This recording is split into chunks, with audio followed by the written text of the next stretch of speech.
friends.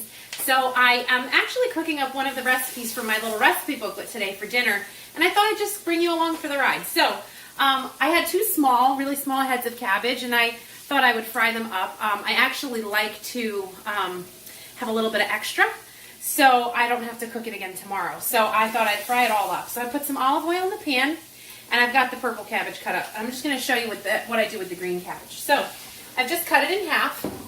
And you can see the cabbage has this stem inside, and so you can just cut around that. Or, this is the way I do it, is I just lay it flat on the flat surface, and I cut away at it, thin strips. You can make them thick if you want, whatever your preference is. We like them a little thinner. And I just cut through until I get to the stem, which is where I'm at now. So then I push that aside, and I come in at an angle. Can you see that? I come in at an angle on the sides until, you guessed it, I get to the stem. And I actually went a little bit over that time, so we cut that out. And then I spin it again, go along the side, and then I spin it one more time so that the stem is facing out instead of down. I don't like to waste, and I get as close to the stem as I can, and you can see all I've got left is stem, okay? Then I'll come into these full pieces that I originally cut. I just cut them in half. This one's moved on me. There we go. And then we'll throw them in the pan. Okay? Now, you can throw some sliced onion, chopped onion, or even what I'm going to do tonight, just some dried onion right in here. And it's great. So what I'm going to do is I'm just going to chop this last bit of cabbage up real quick. There we go. We're at the stem. We're going to spin it to the side, cut it on an angle till we get to the stem, spin it again, and then I'm going to flip it, and literally no waste. Now, little to no waste. Now, you could have no waste, as a matter of fact. If you wanted to, you could take all of these, and I would maybe cut the end off of the stem where it's all dried out, but you could take these and you can put them in a bag and throw them in your freezer with all the vegetable clippings that you would normally throw out. And when you have a nice amount, you can throw it in a pot and make some veggie stock. So that's another option. So, oops, I forgot to cut that in half. Let me just do that real quick. Okay, so we throw all this in there. We've got some olive oil going. And then I'm going to take some pepper, and I'm just going to spin you down so you can see what we're doing. We're going to do pepper. And this you're going to just do to your liking. Whatever flavor you want to do. You can add whatever seasonings you want. This is just how we like it. Simple. And I use this flavor combination pretty regularly.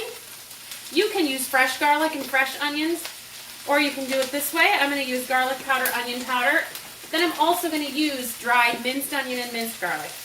Now I got, this onion is a little bit bigger, so I buy my spices in bulk and then I reuse the containers, but this granule one is a little thick and it doesn't come out very well.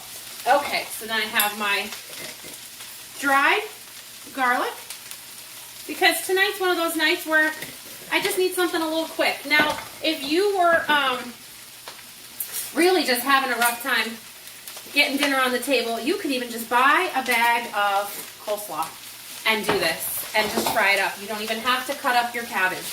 So don't feel like if this is even too much work for you today, it's okay. Just buy a bag of coleslaw and you're all set. So I just am going to flip it around. Okay, I'm going to flip it up. Get the stuff that's been on the bottom. Get everything mixed in together. And it's a little bit dry in there at the moment. But as the cabbage breaks down, it'll start to produce some liquid.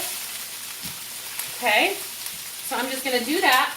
And then I'm just going to get a little bit of water. I'm going to use filtered water, but you can also use chicken broth. Not a lot, maybe a half a cup. And I'm going to put it in there. And then I'm just going to throw the lid on and let it steam for a little while. Once it's softened up to the point where I like it, then I'm going to take the lid off and I'm going to let that moisture evaporate and get it a little bit browned up, because that really adds some nice flavor to it. And that's it. And dinner, you put that with a nice piece of meat and dinner is served. So I got ring lights. I got all kinds of rings on my glasses, but super quick. We've been talking 5 minutes and I'm done. It just has to cook itself now. So quick, easy side that's super really good for you. I don't know if you know, but cabbage is really great on reducing inflammation in the body. And a lot of times when we struggle with chronic illness, there's a tremendous amount of inflammation. So if you can add more cabbage, and hey, I know that cabbage can make you a little bit gassy, but that's okay. That's because your body needs that. And so tough through it a few times and your body will start to regulate that and you won't have that issue as much anymore. So enjoy your cabbage, add it into your diet as much as you can and see some amazing anti-inflammatory results. Hopefully this was helpful to you and we will see you in the next video. Bye guys.